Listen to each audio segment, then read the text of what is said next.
നമസ്കാരം, പുതിയൊരു വീഡിയോയിലേക്ക് സ്വാഗതം. ഇന്നത്തെ വിഷയം ടേം ഇൻഷുറൻസിനെ സംബന്ധിച്ചുള്ളതാണ്. എന്താണ് ടേം ഇൻഷുറൻസ്? എളുപ്പത്തിൽ മനസ്സിലാക്കാൻ വേണ്ടി നമുക്ക് ഒരു വാഹന ഇൻഷുറൻസുമായി ഇതിനെ കമ്പയർ ചെയ്യാം. എന്തിനാണ് നമ്മൾ വാഹനം ഇൻഷുർ ചെയ്യുന്നത്? വാഹനത്തിനൊരു അപകടം സംഭവിച്ചാൽ അതിന് ക്ലെയിം കിട്ടാൻ വേണ്ടിയാണ് ഇൻഷുർ ചെയ്യുന്നത്. ഇതുപോലെ തന്നെയാണ് ടേം ഇൻഷുറൻസും. ഇവിടെ ഒരു വ്യക്തിയെയാണ് ഇൻഷുർ ചെയ്യുന്നത്.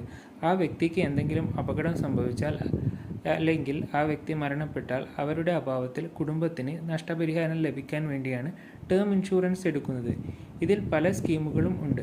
ഒരു വ്യക്തിയുടെ ബാധ്യതകളായ ഹൗസിംഗ് ലോൺ, അതേപോലെ വെഹിക്കിൾ ലോൺ, ഇതുപോലുള്ള ബാധ്യതകളും ഉൾക്കൊള്ളുന്ന അതായത് അതുപോലുള്ള ലോൺ റീപേയ്മെൻറ്റ് ആ വ്യക്തിയുടെ അഭാവത്തിൽ നടത്തുന്ന ടേം ഇൻഷുറൻസ് പോളിസികളുമുണ്ട്.